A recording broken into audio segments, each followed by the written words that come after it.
will come to Barcelona to share their experience with us.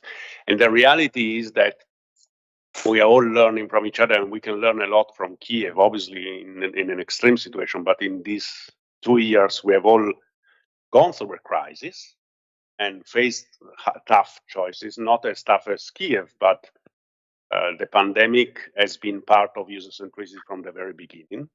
And that's actually why it's the first time I meet you in person. So we have all learned, and a lot of our knowledge sharing has been about how to pivot in the emergency and being able to help citizens. I think one thing we have learned from the project is that cities not only are at the forefront of serving citizens, but are at the forefront of agility and pivoting when it comes to reacting to emergency.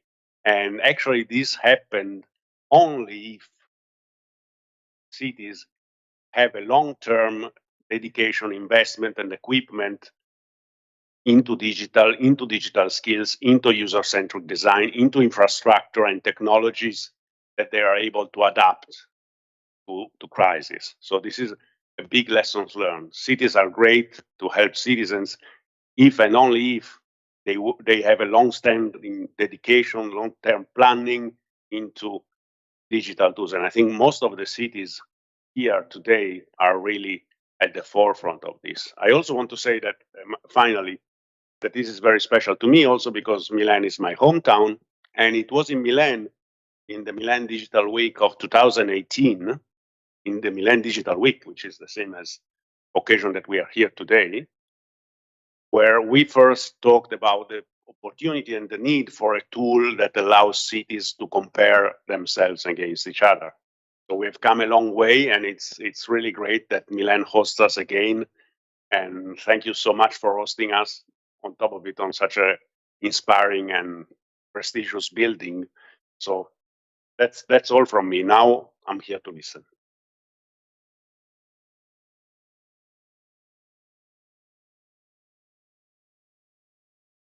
Thank you, David. There are some questions for David. Comments, maybe? You can open your mic by pressing the button and ask a question or post a comment if you like. If none, then we can proceed in our program and let move into the cities presentations. So today we have 4 cities presenting and telling about how they have been dealing the challenge of making user-centric design a standard approach within a local government mode of operation. And first, we welcome the city of Tallinn, Kerstin Leitmäe and Triin Ober. Please, stage is yours. Okay, good morning, everyone, ladies and gentlemen. So I'm Kerstin, and the other unpronounceable verb, Leitmäe. I'm head of our little service design competence team since January last year. And actually, the whole service design thing has been also introduced only since the beginning of last year. So it's quite a new approach, actually, in Tallinn city government, after all. My main challenge, actually, as I have decided, is to introduce the whole service-based management. Is there any kind of problem? No? And of course, the user or human-centered thinking that goes by. So over to Triin now. Hi, and next to Kerstin, I am a user experience designer in the city of Tallinn. We work in different departments, and I work under the digital services department. And when Kerstin has a team of 3 service designers, then there's only 1 UX designer in the whole city of Tallinn. So I am the main responsible for the digital solutions and keeping the user or the human in focus when we develop digital solutions to services and whatnot. And my role in our city is also rather fresh. It has been, I started in the beginning of this year, but the role has been in our department for 2 years, so we're still in our beginning phase. Yeah, in our child shoes. Okay, so let's talk about what do we have thought that are our jobs to be done, as to speak in service design language. First, we have introduced a little network, service design community, or service development thinkers. We come together in every 2 months, approximately, summer not included. And what do we talk about then? Everything that has to do with services. If the word service comes in mind, then we say that, okay, we can talk about that. And there are some leaders, some agency managers, and mostly there are some active service owners. And we come together and we really openly talk about things, talk about problems, talk about some kind of projects that we have had. And at least I think, I'm not very objective in this matter, of course, but I think that it is a success, or it's some kind of a platform where we can talk freely, and it's not really, I don't know, a big task to come there and be there and go back to your agency and talk about what you have heard. So sharing experiences mainly. Then, of course, any kind of consultation, proactive or reactive if needed. There are some examples brought on the slide, but again, if some service owner wants to talk about how to get to know their clients better, how to get start surveys or get feedback, then we take, okay, come to talk to us. Maybe you have some ideas. If they talk that they think that they have to start some kind of huge design project, then first we try to help them to understand what is the problem, what is the real problem. And then together, maybe we decide then, okay, a large, huge, long-term service design project is not needed. Maybe there are some management problems, actually. And, well, usually there are some. And if needed, then the next step will be leading a service design project, hands-on projects, as Rin has wisely put on the slide. And yes, we have some projects done together. Also, the example of cutting permit application development that is currently going on. But of course, we can take only like 2 or 3 projects at a time to lead, because there's 3 of us and 4 of us, and the whole city of Tallinn, 15,000 employees and 200 and what did I say? 270 organizations that have their services to be developed. So we can just help a little. Okay, and then of course, last but not least, being an advocate for design thinking overall. Talking about why is it important to think about your clients and to offer your services according to the human and user-centric principles. Okay, over to you. Okay, so what Kerstin just described has brought Tallinn to a situation where a few months ago the UN report about e-governance services, and as it came out, then Tallinn is rated 3rd in the world after Berlin and Madrid, I think, when it comes to e-government services and their availability to citizens. However, we are very happy about that. But when we're talking about services, then it is very important to understand and remind ourselves that services are not linear, in a sense that they are not 100% digital or 100% offline, but there are different touch points, and when designing and rethinking services, we need to keep that in mind. So I guess from that we have to take multiple channels into account, and these are our, I guess, main challenges or frustrations. Okay, next slide, please. If I may ask. Thank you. Okay, then we have already been frustrated only during those less than 2 years. And then what are the real challenges, really, like those bottom line, or using the system thinking? Well, the overall awareness in general of what is the meaning of service provision, why we do what we do every day. It means that user centricity is not a slight project or going through some kind of phase. It's a way of thinking. Everything you do, you should always think about your users, your customers, the people on the streets, who maybe even don't think that they're using services, as we think about city, the room where we live in.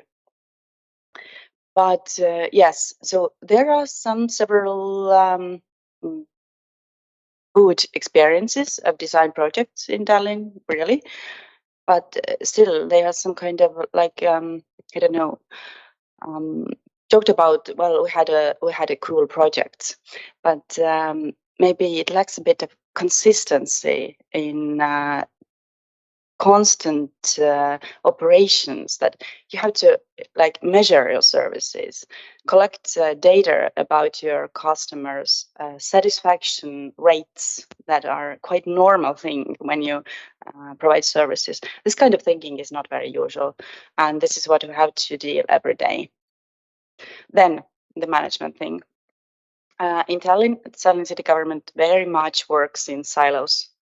There are 9 agencies, and they all have been throughout the years working very independently. I mean, social welfare, one silo, education another. And when you come to this kind of, let me bring an example of child protection services. And when you think about those clients, those children and their parents, and when they're already under the social workers' provision, then it means that something in the education sector has been not done well. Those kids in kindergarten and schools have not been pointed at the right time, most probably. And the two education and social system do not work in hand in everyday level. And that's a real problem, because services do overlap those boundaries. And as for management, then maybe the expectations about some kind of service or UX designers or whoever consultations are a bit crooked, I think. Sometimes we have experienced that they come to us and tell us, well, do something with my service, design it, redesign it, user-centered. Well, and there's a very wrong philosophical idea, I think, because the only one who has got to think really user-centered is the service owner. And whether the service designers do it or not, it's a matter of cooperation and so on. Of course, we should do it. But the services that you provide are really, we all have to be user-centered every day, every minute. So that's why I think the responsibilities are a bit vague about concerning the service owners, but it goes back to the leaders who have not defined what are the obligations of the service owners. And then the overall organization culture. Services are really IT-based, agency-based already, as I have mentioned. And then the overall culture that I think is a bit, I don't know, old-fashioned, or we also say Soviet style sometimes, that there are right answers. and you have to do your work properly and the right way. But if you think about design thinking, then making mistakes, so it's a real part of everyday life, and you should be allowed to make mistakes, learn from your mistakes, and it should not be punished. But it is not the thing that we sense about the city culture. Okay, back to you.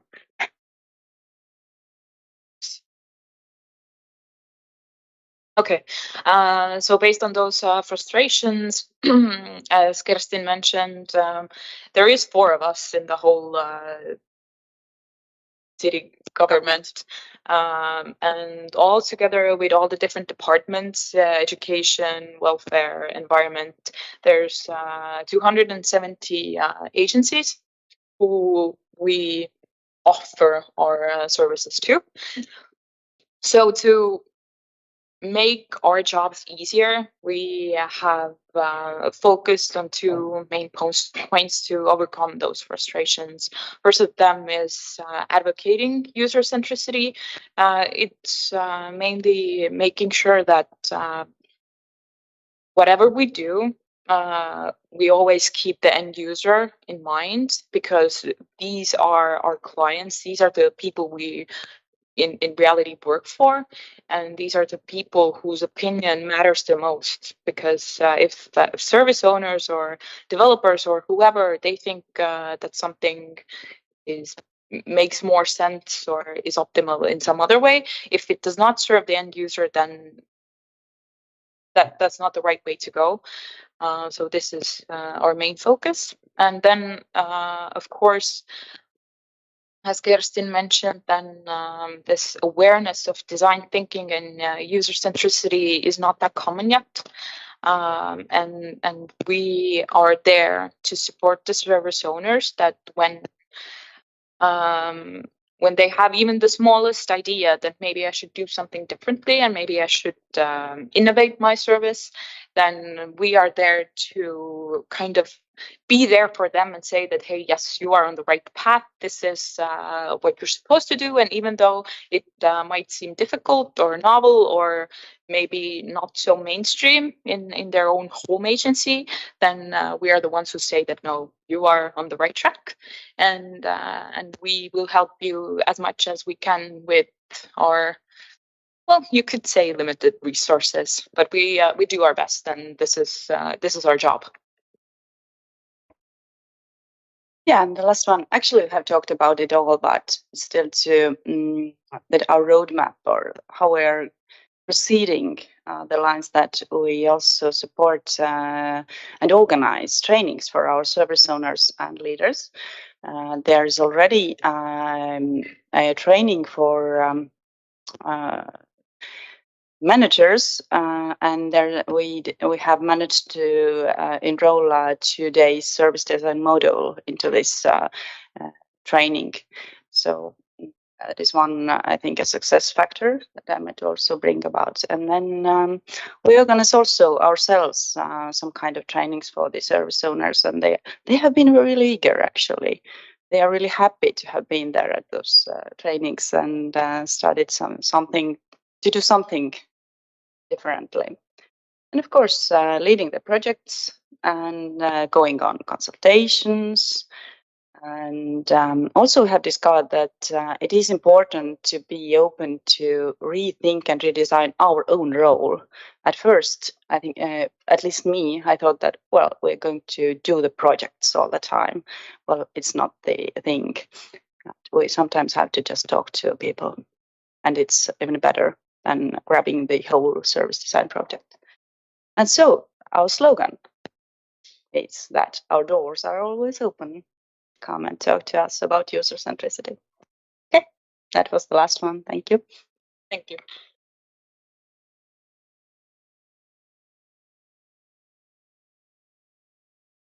Thank you. It was very interesting here about your city's user experience program.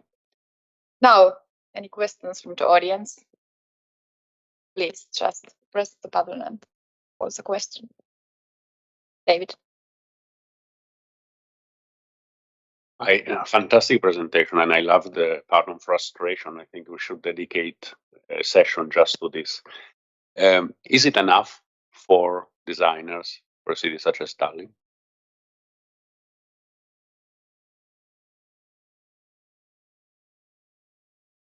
Okay, it started to work now. I think it definitely is not enough. But we also have thought about whether it would be a wise idea to expand our own team. I don't know, like 20, 40 service designers in strategic office. And the answer is no, that we have also thought that maybe quite a better idea would be that all the agencies themselves have got someone like thinking service or user-centered, and would it be, I don't know, service manager or someone like that. So we should have a network of service designers in the city government. Yeah, I agree in a sense that us as a central agency, we don't know the ins and outs of each individual service, and it's I think it's very important to understand the nuances of your own service to design them in a better way.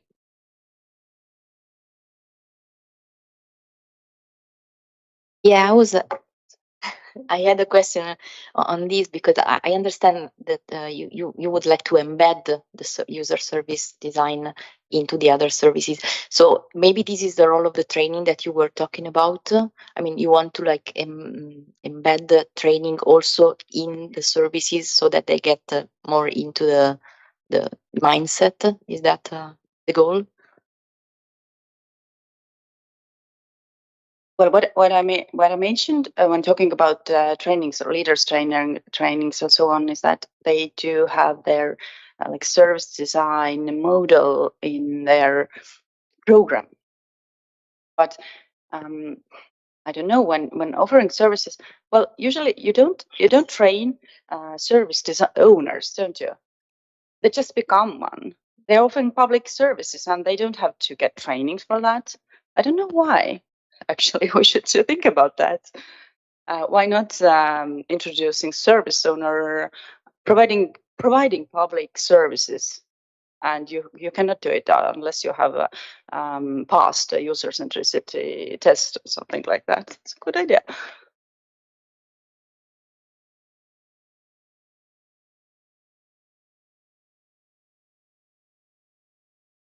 Okay, thank you, Kerstin and Triin. Nice presentation. And next, we will have Aris Tervans from the city of Riga. Stage is yours. Thank you. So, yeah, my name is Aris, and we can compete which last name is harder to pronounce. My name is Aris Tervans. I'm director of Riga Digital Agency. Riga Digital Agency is a really new organization. We are less than half a year old. It of course, it was not created from the scratch. It was created from the Riga IT department. But recognizing the changes or the challenges in front of us, we created new organization which with a higher degree of freedom and with intent to provide services not only to city institutions or not only to Riga, but also to other municipalities and even outside of public sector to provide our services. To open up Riga digital ecosystem towards private sector, towards enthusiasts who would like to come and innovate together with us, to provide them APIs, to provide them insights into our systems, provide our data, and to make closer collaboration. So this is main intent of creating agency instead of IT department. We have gone through some first steps in our strategy preparation. So let's try to switch next slide. Yes. So we have gone through some first steps of our strategy planning. Strategy is not ready yet. We are still in the process. So we're in finalizing stages, and that's why we are really eager to learn what others have done. And we are really eager to participate in formats like this one or other conferences or other projects to learn what others are doing, to have a leapfrog forward, to maybe skip 10 years in our evolution, just to learn and to understand what is working and what is not, and how we can change the way we are providing services. Yeah, so basically in our strategy, we are setting not only our mission and vision, defining where we are going, where we want to be, who we are as such, but also defining the standards. Standards, how we are creating our services, standards, how we are creating our technologies, how we are providing services to our citizens. Yeah, so all of those things are part of the strategy building process. Yeah, so here our main goal in the strategy is to look on customer journey throughout whole journey, to look on the touch points, to understand what is the engagement needed in each touch point, but how is this full journey view? Because the biggest issue we are facing is that we are plugging people into our internal business systems instead of looking from the people perspective, what they need to do. Yeah, so basically we are providing e-services, tons of them, but those are as fragmented as our IT systems. And person need to understand how those many e-services different in each other, how they can get what they need. And it's not so easy because we are looking historically from the systems perspective, and we have 40 plus systems. Each of them has some hundreds functionalities. Yeah, so basically we are plugging people into our systems, and they need to recognize what they need to know, to do, and what they need to know. So we are trying to change this to have this customer journey perspective on how we are engaging with the customers. So changing our systems to be more user-centric. So from the first steps, what we have done. As a new organization, we started this organization. So basically, we created organizational structures. From 115 employees in my agency, we have 15% of it dedicated towards digital transformation as such, including products, including services design. Yeah, I don't have any UX person in the team yet. I'm really eager to have, but we are on this in the road towards that, but not there yet. Yeah, so basically what we have done at the moment, yeah, so we have this small organization for digital transformation. We are speaking with business departments. We are trying to see the idea of this overall journey perspective throughout the municipality as such. We are, in the same time, we are reaching out towards communities. We are reaching out towards citizens. We have created some first steps, like giving some ideas when people can vote, which of those projects we should go forward. We are speaking with non-governmental organizations to understand how we can expose our systems, how we can expose our data, what is the meaning most beneficial for them out of the resources we can have. Yeah, so basically at the moment we are defining our services, we are defining our products, and we are creating this connection with outside world, outside of the city municipality organizations as such. So first lessons. This change is not about technology, it's not about services. Change is about culture. And coming from 30 or 50 years from past, where the power balance has been structured the way that we as public servants are more powerful than our citizens. And citizens need to adopt to us. So we need to change this culture, and this is really painful because we have tons of formal requirements, of legislative limitations, handbooks, what you can do and what you cannot do. And this is quite often contradicting with people needs.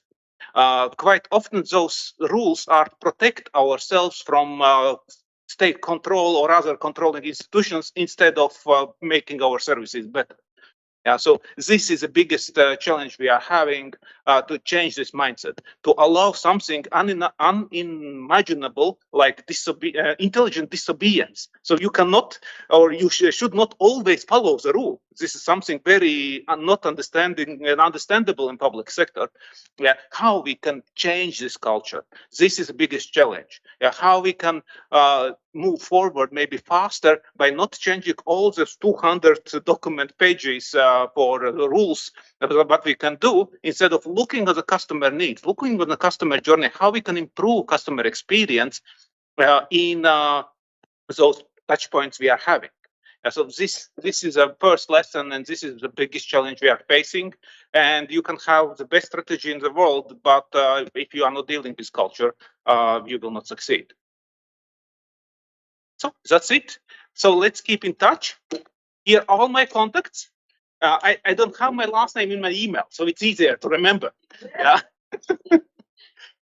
Yeah. So I'm really eager to learn and to share the ideas or share our experiences, even from the half a year, but still some experience we have. Thank you.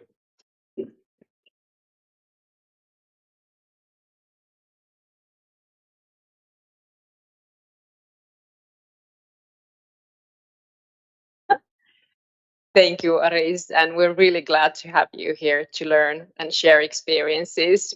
Does anyone have any questions? You can open your mic. David? Hey, hi. Thanks. This was very interesting. I like the observation about collaborating with the private sector. I wanted to understand how this plays out concretely in your plans. Do you have any specific provision, for instance, to work with the startups or, let's say, non-incumbents or non-traditional players? Yes, so basically at the moment we are creating not something really innovative, something that many of us has. It's API portal. It's a data gateway. So basically we are exposing interfaces towards our systems. We are exposing our data sets. And in the same time, we are working with several startup communities and also some NGOs. As well as some commercial vendors which are interested to provide some services on top of the data we have or on top of the systems we have. Like, for example, if you are providing food service in the school, and there are some categories of children which should supposed to get this for free. So we are exposing such services when you can ask if this pupil qualifies for free lunch. So we are exposing and responding to such external services. Yeah. So basically, these are some close collaboration with particular, within particular solutions with particular vendors, as well as communities in a wider sense. Thank you. Any other questions?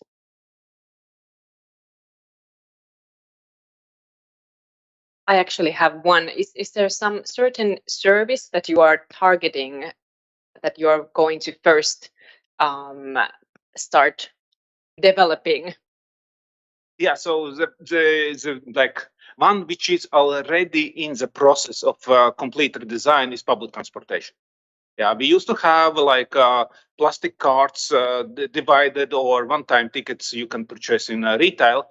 We are moving away from this system because this is old system, expensive system. We are moving towards a much more modern system and working together with our transport department and public transport agency to replace this with something which is, I don't know, QR code based and time-based, not one road-based. So basically, this is the first one we are going through at the moment. Yes, and I would say a very important one for the citizens. Thank you, Aris. Now we have an online presentation. So we have Afke Besselink, the head of public service development and innovation from the city of Rotterdam. Afke, the stage is yours. Thank you so much. Thanks for inviting me. My name is Afke Besselink and my function in Rotterdam is managing the department that improves citizen services. And part of my team is attending your live event. And they asked me if I would say something about the strategies the difficulties and the lessons around user-centered cities. So I will shortly cover this topic, but I also am already looking forward to the 25th and 26th of January, when you are all invited for the UCC event in Rotterdam. But now, about user-centered cities. First of all, for me, it's in its name setting. User-centered cities focuses primarily on citizens as users of citizen services. And I think this is really noteworthy, because I think it's a very typical European approach. Of course, we still have a lot to learn and to develop, but we all live in countries and in cities that put the interests of our citizens first. It's part of our culture, and I think we perceive this as a very big responsibility. And it doesn't happen naturally. I think it's hard work to be an open and a free and a democratic government. And my heart still goes out to our colleagues nearby in Ukraine, because with their cities under attack and their citizens taking refugee in the European Union. And I'm so happy that David just said that next week in Barcelona, Kiev is presenting their struggles, so we can maybe help them and learn from them. And it puts our problems and challenges into perspective. And let's be thankful to being able to work together in this European partnership, because this partnership inspires us, it stimulates us to be a learning organization. It wants us to do a better job in Rotterdam, and it makes us a bit competitive. And Rotterdam's strategy on user centricity is mainly focusing on citizen satisfaction. How happy are our citizens with the services of our government? Generally speaking, but also more specifically, do they think we communicate clearly? Are we helping them on time? And do they consider us to be friendly? In Rotterdam, as in the rest of the Netherlands, distrust in government is really rising. This is problematic, as the government should be executing the collective will of our citizens. And when you go back to your basics, the right to our right to exist as a government, it depends on the public willingness to fund our tasks and to trust us with the execution of their demands. So this rise in distrust makes it important for us to focus on the relationship between citizens and government. And when I reflect on this, within my working field of the public service sector, it gets interesting. Because I can tell you, we are straight-A students when it comes to our technocratic and bureaucratic skills. Basically, my organization's main focus was on applying the law correctly. And last century, it was all about standardization, automatization, digitization, and a lot of work was in automating bulk processes. And nowadays, most of our processes are automated. Most of our citizens are digitally available, and it's a great step forward. But it also came with a loss, because standardization makes it less personal. Digitization easily results in having less personal contact. The process of automation takes a lot of effort, and a lot of personnel is working on this. And our citizens, they are not standardized. They expect to be heard. They want their individual problems to be solved, questions to be answered. And while they are okay with standardized answers when they fit, the reality is that life is messy. A lot of problems and questions won't fit 100%. In past decades, we asked our employees to follow our laws and follow our procedures, even when their instincts tell them it's not 100% fit. So their learned behavior, the learned behavior of our employees, it's not service-oriented at all. And when you strategize on this, things get a lot easier. Because when you're looking at your employees, the main reason, so the prime reason for them to work for the city is that they just love the city. They are very involved and they really feel a need to make the city a better place. So when they are not helping people and when they are not following their instincts, they get unhappy and you'll see it. And as a manager, I think this is really great because it makes it so easy to make a different decisions in the development of our work. So what I did in Rotterdam is I stopped prioritizing automatization and standardization, and I started asking my staff, if it was up to you, what do you think you should be doing? How will the city benefit from your ideas and your efforts? And interestingly,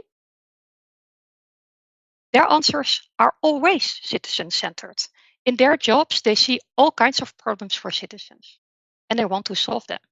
So for me, this makes user centricity a very bottom-up approach. Members of my team are live attending this meeting. They came up with the idea of designing a digital service desk during the corona pandemic. They thought of starting a UX lab in which user research is conducted to dive into people's values and beliefs about citizen services, where these services are co-created in creative sessions, and where new services and products are being tested with citizens before they are launched. They said it was important to focus more on emotions when we design citizen services, because a lot of services are quite stressful. It is hard for citizens to talk about their personal financial problems, or when you are failing raising your children. So we need to incorporate these emotions into our service designs. And one of my youngest staff members in your room was graduating in my team on the idea of making tools that help people read and understand our digital services. Now she is developing it. So is it really this easy, and are all of our projects so great? Of course not. It's really hard to involve our citizens. Their time is really valuable, and not everybody is keen on spending it on co-creation sessions with the government. And of course, I have a lot of colleagues who feel far more comfortable behind their desks than in active involvement with citizens, because they are all busy, because their jobs are created to perform in this automated and standardized environment, and change in general is hard, even when it is for the better. And of course, also we are struggling to make our digital services have a personal feel. In the recent past, it was good enough to develop technology that was operationally functioning. And now we have to take this extra step to design it in a friendly way that is easily accessible. Everybody understands that it is better, and it will result in better use and less questions, less complaints. But in the developing phase, it's extra work. Where does it lead us? In Rotterdam, as I said, we have a policy framework that focuses on citizen satisfaction, and we would like to regain the trust of our citizens. And when I reflect on our biggest step on transforming from being a law-applying government to being a citizen-centered organization, as a manager, I would say, ask your staff. Because if you want to be citizen, they want to be citizen-centered. And if they are not, the organization is probably in their way. I realize this is not an in-depth presentation of Rotterdam's initiatives to be more user-centered. I merely outlined our beliefs and our directions. But please feel welcome to ask me anything or ask my attending staff anything you want. And please feel welcome to attend the UCC conference in Rotterdam on January 25th and 26th, because we would love to show you around and love hearing your idea. Thank you.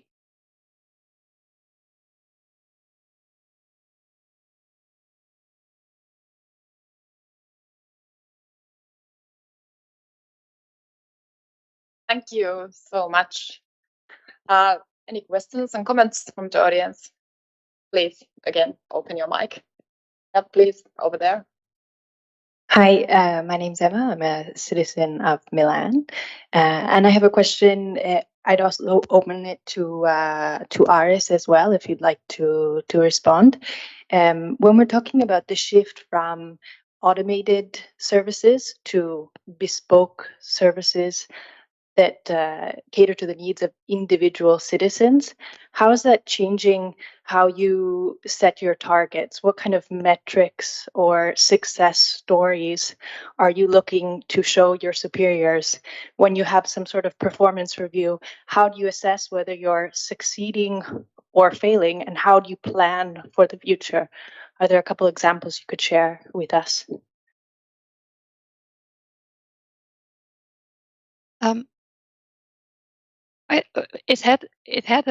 Thank you for your question. It made a lot of difference for our targets. In the past, our target was to have an automated and digitalized environment for the city, and we just even when we didn't fully obtain this goal, we said, well, we're finished with it. This is how far we got, and it's okay. It doesn't have to be better.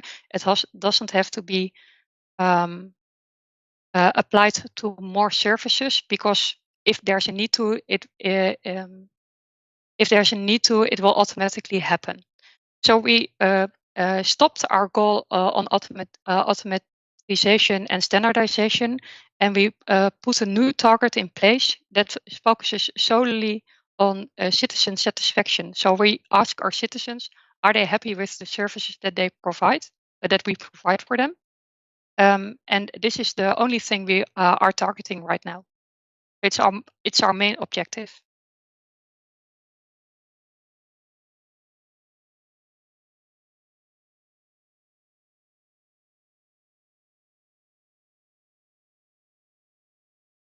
Yeah, so we don't have yet some specific metrics in place. Yeah, so we more in the stage of selling this concept internally. Yeah, question is very valid, and we need to think. And at the moment, yeah, customer satisfaction is something which is easy understandable. Other metrics, yeah, I don't have anything to share at the moment.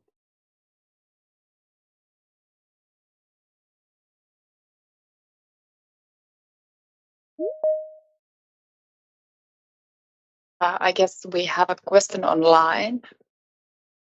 Please. Oh, yeah, thank you. I'm Giovanni Grazia from Regione Emilia-Romagna. And you mentioned in your presentation that sometimes in developing a service, user centricity is perceived as an extra work. So, and I feel the same here in our region. So I just wondered if you have any strategy. How do you approach this kind of problem, and to involve the stakeholders in taking this extra effort and to develop real user-centered services? I think it's mainly a cost-benefit analysis on strategic management level. So it has to be an active decision to put a bit of extra work in place in the front of development, instead of developing something that you already know is not meeting the criteria of the people you are developing it for. So instead of the amount of rework, the amount of faults, the amount of extra questions that will happen in your organization if it's not designed in a friendly way and in a user-centered way, this will cost your organization a lot of money. And I think if the decision has to be made on like an operational level, people always choose the easy solution or the cheapest solution because they think there's not more money, or it has to be transferred from the one department to another department. So I think this is really a strategic decision you have to make in the higher tiers of your organization. And if it's done so, then you can say to the operational people, it's a standard you have to use. You have to do user tests. You have to incorporate user design into your practice. So it's not so much a choice; it's just a standard way of working. Thank you.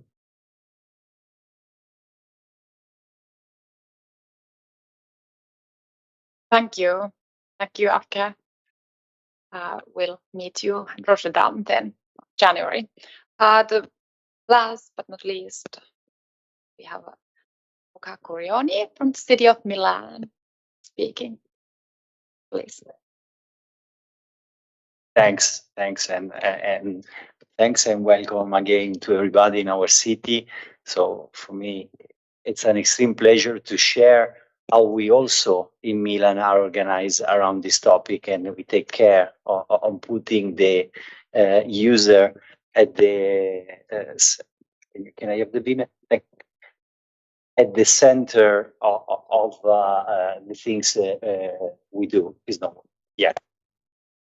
So first of all, I think that's all the mood of this presentation actually have something in common. If you want to put a citizen in the center of what you're doing, first of all, you need to align the organization to it. And coming from the question from Emilia, the colleague from Emilia Romagna, the point is exactly that. It's not an add-on. It should be the organization addressing everything. And that's what we did in Milan a few months ago. So basically, we create a citizen experience organization that me with my team are driving. And we basically shift the focus from the channel. So it's not my role till February was the digital officer. So we shift from the channel to actually the objective that the channel of interacting with the citizen need to have, that is providing a good experience to citizen in accessing our services. And we try to put within the organization all the lever you need to have to drive a good experience or to influence the experience of citizen. The channel, of course, we within this organization we are leading, we are organizing, developing, and managing the file website, our apps, and all our digital means of erogating services. We have the customer operation. It was a different department, now is within this department. So everything that is providing our for people is from Milan, the 020202 element. There's Dario over there, that is the director of that area. And everything that goes with the measurement of it. We are measuring exactly the satisfaction, as the colleague was saying, and we are providing this data in a sort of transparency to the city to see and look if we are improving at least. And not only say working for ourselves. And finally, also, and that is pretty important, we put all the back office system that even if they are provided to the internal employees, they of course influence the services, because if the management system of our anagrafe, that is the, let me say, the demographic registry office of the city is not working, then the service you are providing to the city, to citizen and to our, let me say, customers, it's of course impacted. So that's important to have all the levers there to influence the decision. Then going back a little bit, when we started 4 years ago to assess and reassess what should be the dialogue strategy with the city, we really started from measuring and asking who were our user. Okay, basically the user of a city are the people who live here, who are registered in Milan, but not only. Milan is a city that collects a lot of people commuting and working and living the city, even if living abroad in the surrounding area. So this is for us the city user, but also visitors who are coming here for tourists and investors. Of course, they are another stakeholder that and talents, general students or people who want to decide to come to work and to live in Milan. So, and around them, we try to understand which are their needs. And basically there are three big, let me say, clusters. There's one part, and this is the majority of the interaction we are doing. We want services. Then we have participation. There are people who want to work with us to influence the decision of the way we are managing the city. There's running, for example, a discussion, a public discussion around the San Siro stadium, and that is run through a participation with the citizen. And finally, there's also everything that deals with the attractiveness of Milan, and for them we created a brand that again is participating not only in the municipality but also the other stakeholders. So it's not only make attractive Comune di Milano, but it's making attractive the city with all the stakeholders. But coming to the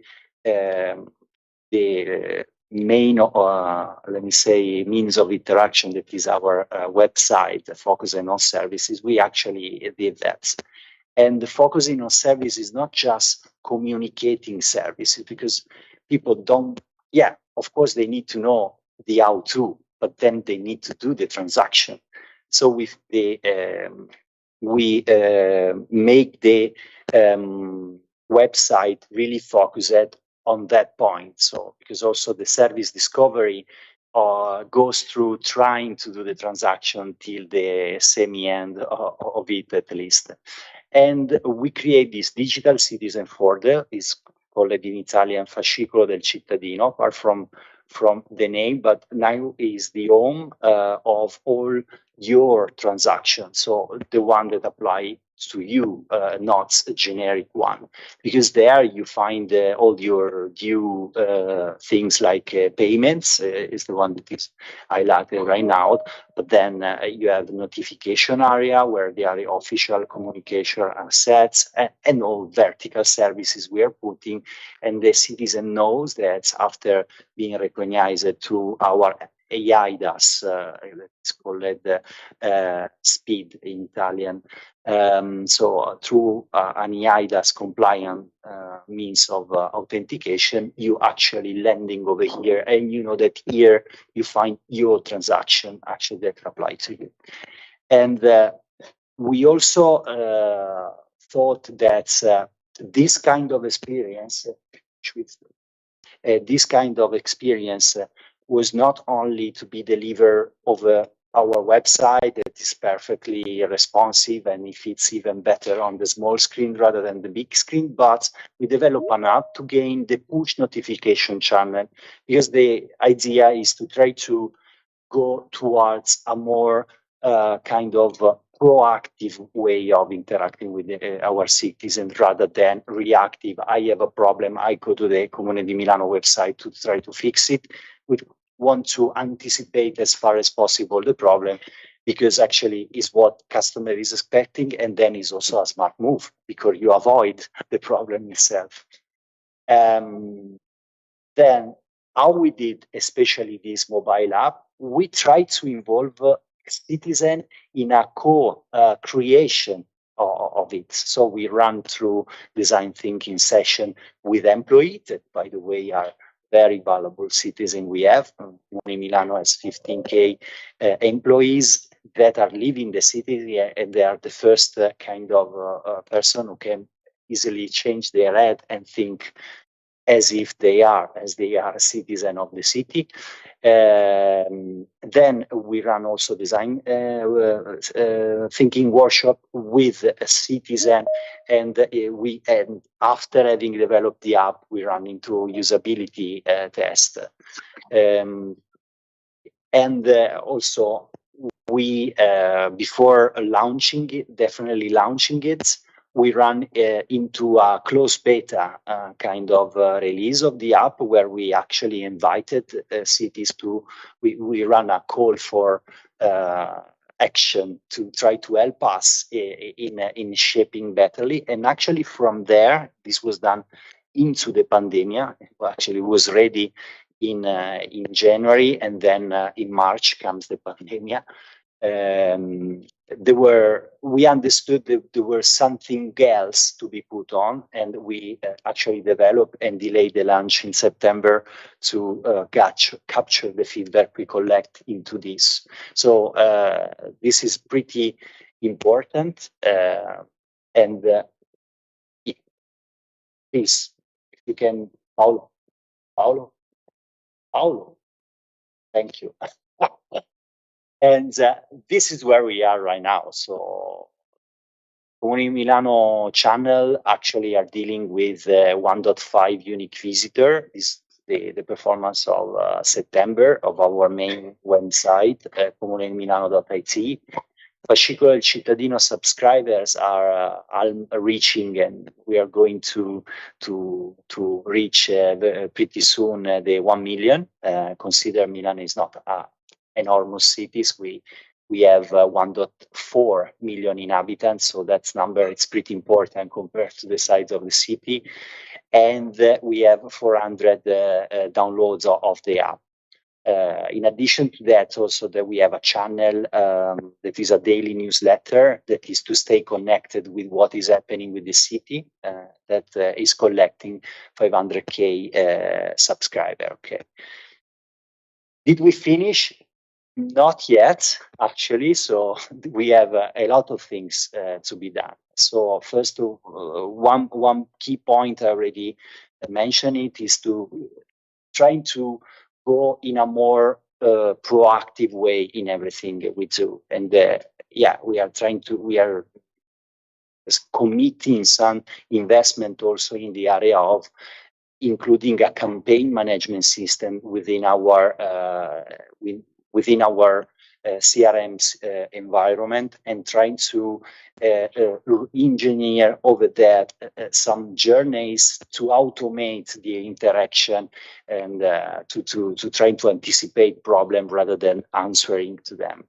Then another important element I think was mentioned of my colleagues, it's very important to increase the human touch. So doing experience, doing digital doesn't mean that everything should be dealt with a robot. Robot is worse than a human, of course, but it's a smart way to gain productivity from the humans so that they can focus on building relationship rather than doing simple things. For that things, there are the machine and the self-service channel.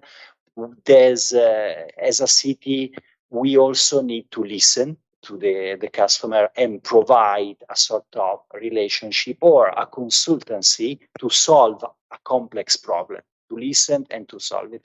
So that's pretty important as a way we should focus on digital, because then we want to free the human channel to dedicate to the high value kind of task for the end user. And finally, we should start shifting from focusing on services. Services is something that is really oriented to the procedure we have and the administrative kind of the administrative part of the services. We should shift to journey.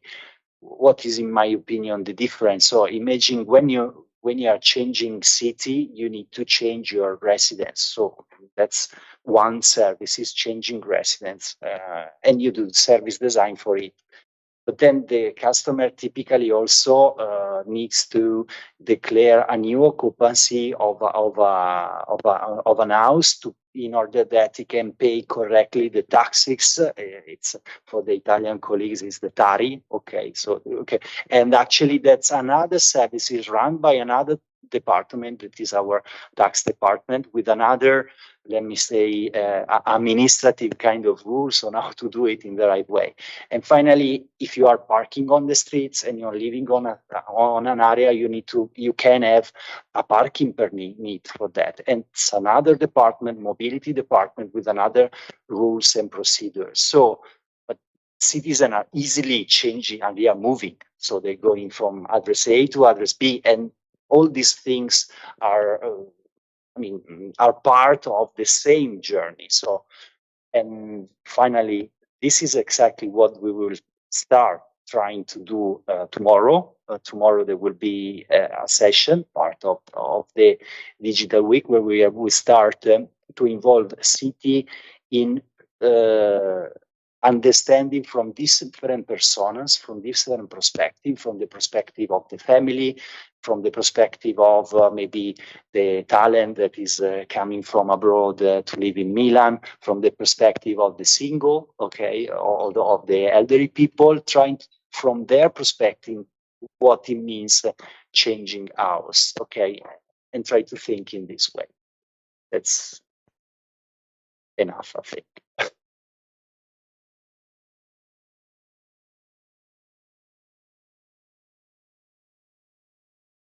Thank you so much, Luca.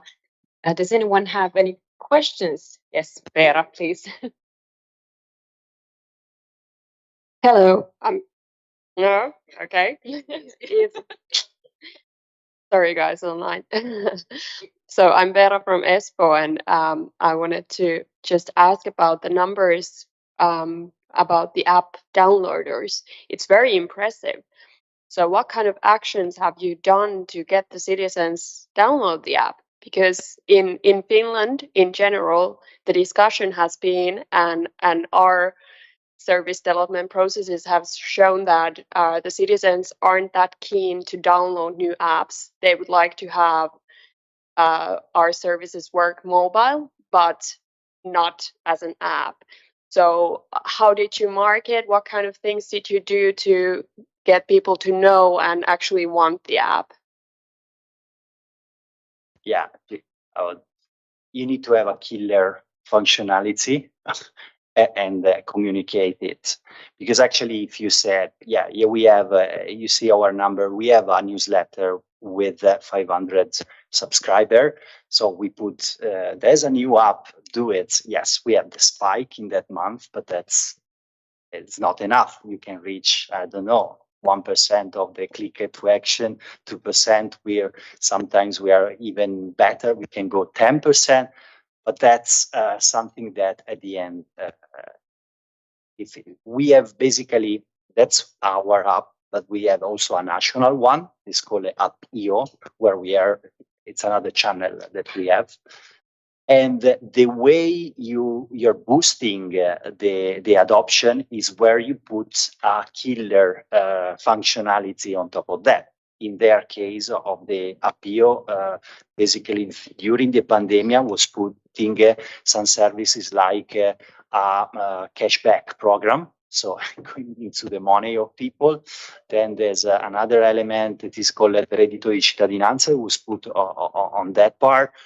That's, of course, spread the adoption, because actually if you have a need, and during the pandemic, I mean, there were very special need, serious needs, of course, that boosted the adoption. And then when you have the interaction channel, you start using also for all the other means, and it gets the personal element. In our case, if you want, the killer feature, okay, is not a nice thing to say, but is actually the fine management system, because actually we have a service that we have digitalized the fine, and when the policemen are putting a fine on your car, they are just looking to the plates and registering it.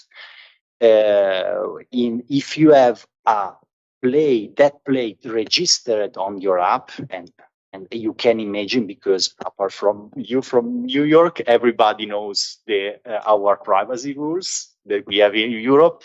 So we have managed to register the plate, and we are listening to the fine that place received, and in a near real time, we are talking about 15 minutes, you are receiving on the app the notification, you swipe and you pay the fine, and you close up the transaction.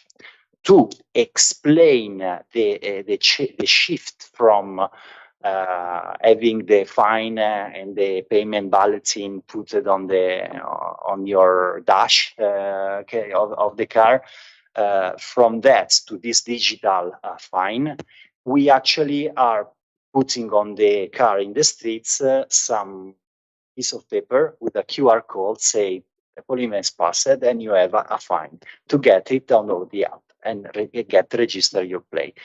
So that's really boosted the adoption in a very stable each month. Yeah, again, I'm not saying that this is the way you should put a file management system. The key element is to find a killer feature that provides a reason to download rather than just communicate. Thank you for the answer and very good question, Vera. Something for us to learn in Finland from you. Any other questions, David, please? Not really a question, it's a plugin, it's an advertisement. On Tuesday in Barcelona, we will also launch a new policy brief on proactive service delivery. And by the way, a lot of it deals with examples from the network, such as the Helsinki award winning press registration for childcare.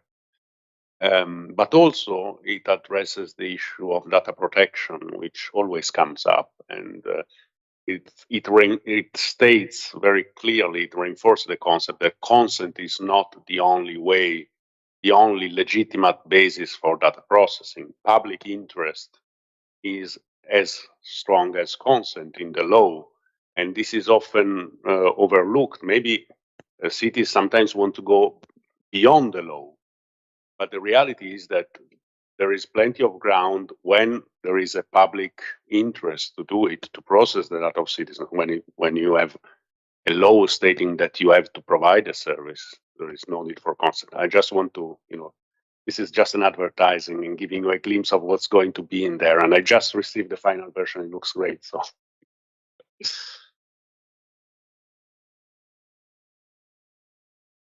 Thank you, David. That was a well timed advertisement. Excellent. I think now we are running out of time, so I think we need to close this session. We would first of all like to thank all our speakers today, and also thank you to the audience for very active and engaging discussion. And we will continue with the UCC family in the afternoon. But next up, we will have a Milan Digital event, which is called Harnessing Sustainable Tech in Cities in the same location. So please stay online and stay here for an active and nice next event. Thank you all.